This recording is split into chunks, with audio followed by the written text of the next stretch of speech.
Hello everyone, I welcome you all on my channel English with Shiva.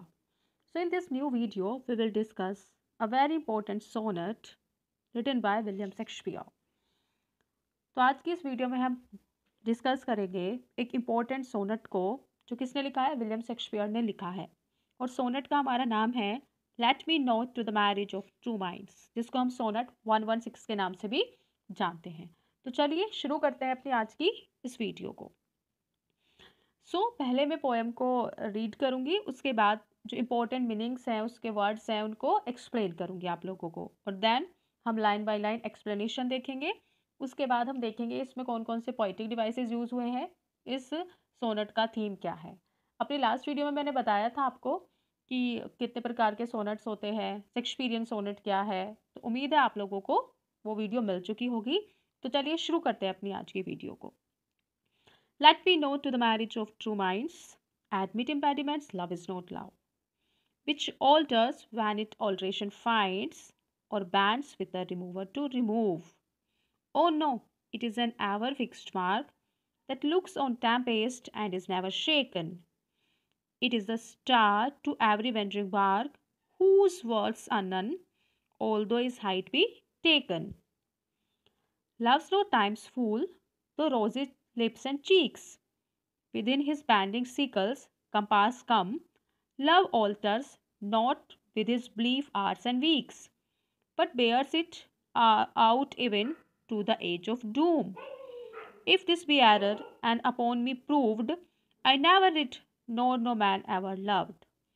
देखो कितनी beautifully उसने यहाँ पे लव को एक्सप्लेन किया है कि क्या होता है ट्रू लव, कैसे कैसे जो ट्रू लवर्स होते हैं उनकी जीवन में टाइम, ये सब चीज़ें, ऑब्स्टिकल्स, है ना। चलिए शुरू करते हैं अपनी। सबसे पहले हम 4 लाइन्स का पढ़ेंगे, उसके बाद उनकी एक्सप्लेनेशन पढ़ेंगे, ऐसे ऐसे करके हम आगे बढ़ेंगे।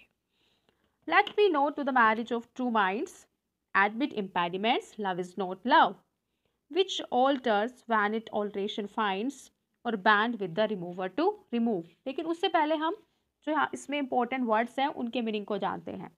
सबसे पहले यहाँ पे डिफिकल्ट वर्ड यानी कि इंपॉर्टेंट वर्ड है इम्पेडिमेंट, जो कि यहाँ पे कैसे यूज़ हुआ है, एज ए नाउन यूज़ हुआ है, जिसका मतलब होता है something that gets in the way.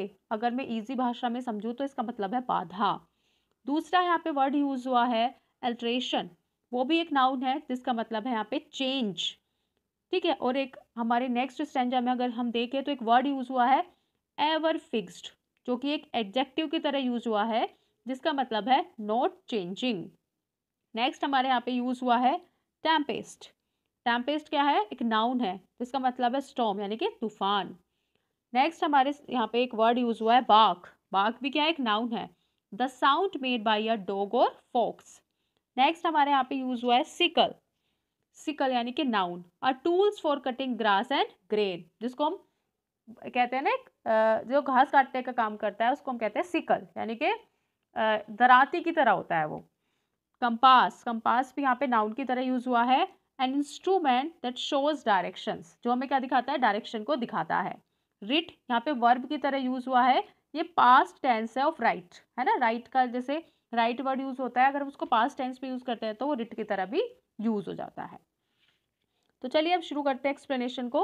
Late me not to the marriage of true minds, admit impediments, love is not love, which alters when it alteration finds, or bands with the remover to remove. So Shakespeare asserts in these lines that nothing can stand between two persons who are loyal to one another. यहाँ पे Shakespeare क्या क्या कह रहा है, वो यह कहना चाहता है कि अगर टू लवर्स है ना, दो व्यक्ति जो अब सच में एक दूसरे से सच्चा प्यार करते हैं, and who are loyal to one another, जो एक दूसरे के लिए क्या है, लॉयल है। The word marriage in these lines denotes an union, friendship and understanding. यहाँ पे जो वर्ड हमारा मैरिज यूज हुआ है, यहाँ पे इसका मतलब है यूनियन से, फ्रेंडशिप से और अंडरस्टैंडिंग से। Instead of marriage of bodies it is a union of true minds. कह रहे हैं कि यहाँ पे मैरिज वाला जो वर्ड यूज हुआ है वो किसके प्रोस्पेक्टिव से यूज हुआ है, कि यूनियन ऑफ ट्रू माइंड्स, है ना। कि यहाँ पे मैरिज से मतलब क्या है, यूनियन ऑफ ट्रू माइंड से मतलब है। कह रहे हैं let me not to the marriage of true minds, admit impediments, love is not love. कह रहे हैं कि ट्रू लव वो लव होता है जहाँ पे एक दूसरे के प्रति क्या हो, फ्रेंडशिप भी हो, अंडरस्टैंडिंग भी हो, और क्या हो, एक दूसरे के प्रति जो लोग लॉयल होते हैं। Simply put this union of true minds is true love. and true love is unaffected by the passage of time or by the external factors. यहाँ पे पोएट क्या कह रहा है कि ट्रू लव क्या है, वो दो व्यक्तियों के यूनियन यानी कि ट्रू माइंड से मिलकर बनता है, and true love is unaffected, कह रहे हैं ना, which alters when it alteration finds or bend with the remover to remove. क्या कह रहे हैं, if a love alters when given the chance to do so it is not true love. कह रहे हैं कि वो ट्रू लव नहीं है जो किसी बाधा के आने से क्या हो जाता है, चेंज हो जाता है, या किसी एक्सटर्नल फैक्टर से क्या हो जाता है, प्रभावित हो जाता है। ट्रू लव और spiritual love does not yield to the authority of this destroyer, है ना। ट्रू लव को कोई फर्क नहीं पड़ता, कितनी भी हर्डल्स आए, कितनी भी डिफिकल्टीज आए, वो ट्रू लव हमेशा क्या रहेगा, एज इट इज रहेगा। In this line the poet express the idea of true love which never wanes or change, it always lasts forever. True love क्या रहता है, एकदम अनचेंजेबल है, हर कंडीशन में वो क्या रहता है, एकदम एज इट इज रहता है। और bends with the remover to remove, क्या कह रहे हैं, कोई भी बाधा आ जाए, कितनी भी डिफिकल्टीज आए, कोई भी उसको बैंड करना चाहे, लेकिन वो क्या रहेगा, एज इट इज रहेगा, उसको कोई रिमूव कर ही नहीं सकता है। तो बेसिकली इन 4 लाइन में हमें पोएट कहना चाहता है कि ट्रू लवर की लाइफ में सबसे इंपॉर्टेंट क्या है, उन्हें एक दूसरे के लिए लॉयल होना पड़ेगा। अगर वो लॉयल होंगे, एक दूसरे के लिए डेडिकेटेड होंगे, तो लाइफ में कितनी भी डिफिकल्टीज आ जाए, है ना, वो हमेशा कैसे रहेंगे, उसको फेस करने के लिए हमेशा कैसे रहेंगे, डटे रहेंगे। नेक्स्ट देखते हैं हम, oh no it is an ever fixed mark that looks on tempest and is never shaken, it is the star to every wandering bark whose words are none although his height be taken. According to the poet, there can be no external obstacles preventing the union of true lovers. यहाँ पे poet कह रहा है कि कोई भी external obstacle आ जाए, लेकिन वो जो यूनियन है ट्रू लव की, उसको क्या नहीं कर सकती, अलग नहीं कर सकती है।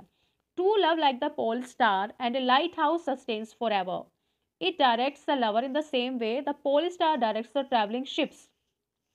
Just like the lighthouse, true love is not shaken by the difficulties and problems in life. True love directs the lover throughout the life. It lasts forever and is immortal. यहाँ पे पोएट कहना चाह रहा है कि true love क्या है, ऐसी है जैसे कि तूफान आ जाए, आंधी आ जाए, कुछ भी आ जाए, जो पोल स्टार है वो एज इट इज रहता है। पहले समझो पोल स्टार का क्या रोल था।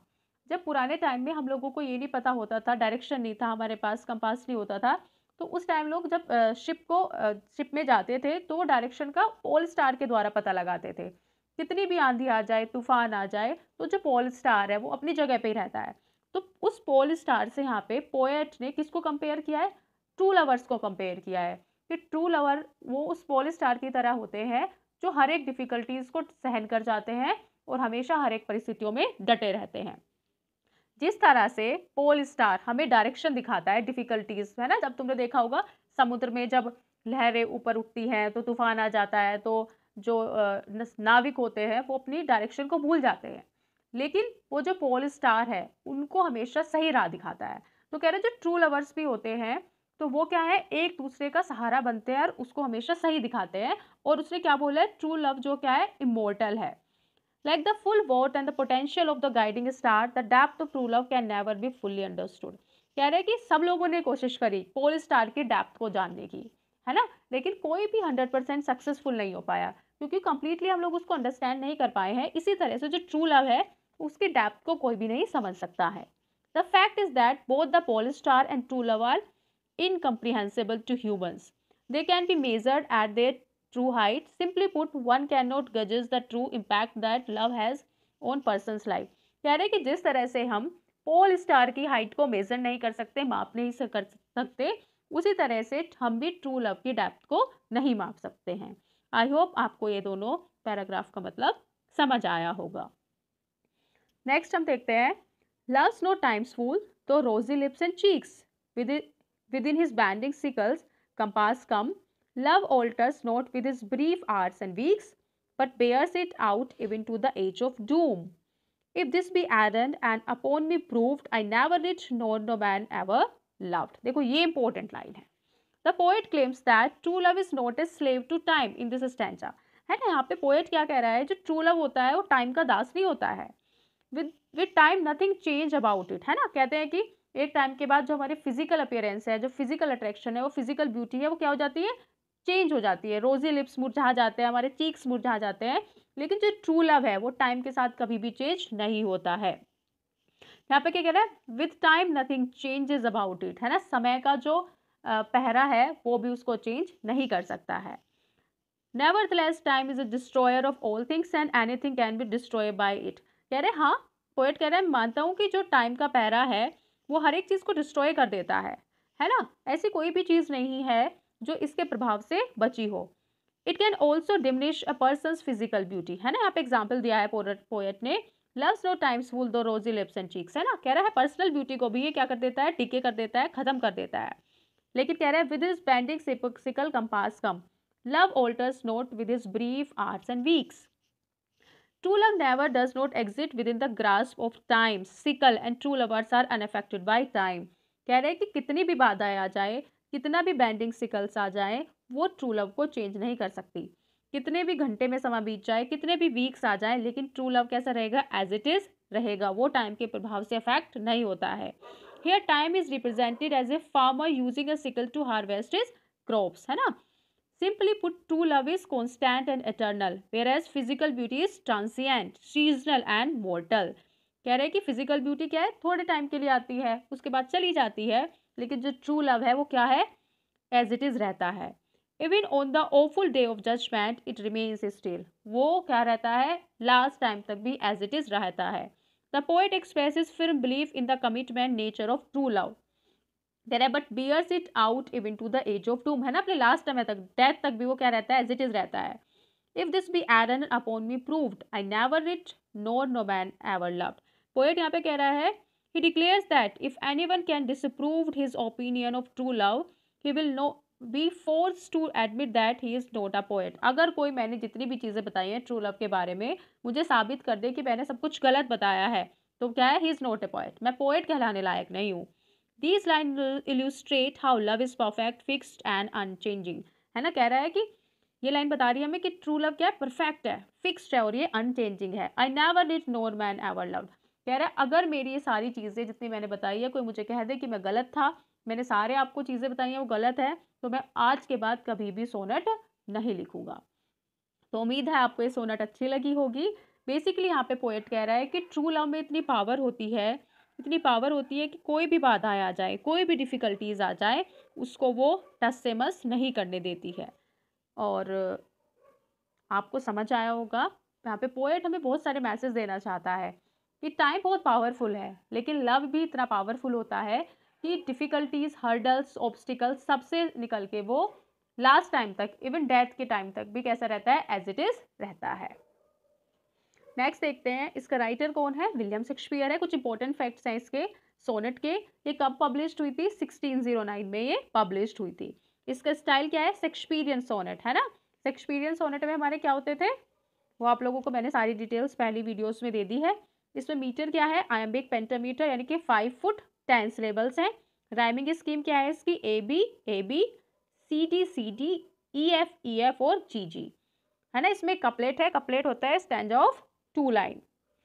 नेक्स्ट पोइटिक डिवाइसेस हैं इसमें, एलिट्रेशन है, हाइपरबल है, मेटाफर है, पर्सोनिफिकेशन है, पॉलीपोप्टन है, पैराडॉक्स है। इसकी टोन जो है असर्टिव है, पैशनेट है, सैबी ऑटोबायोग्राफिकल है।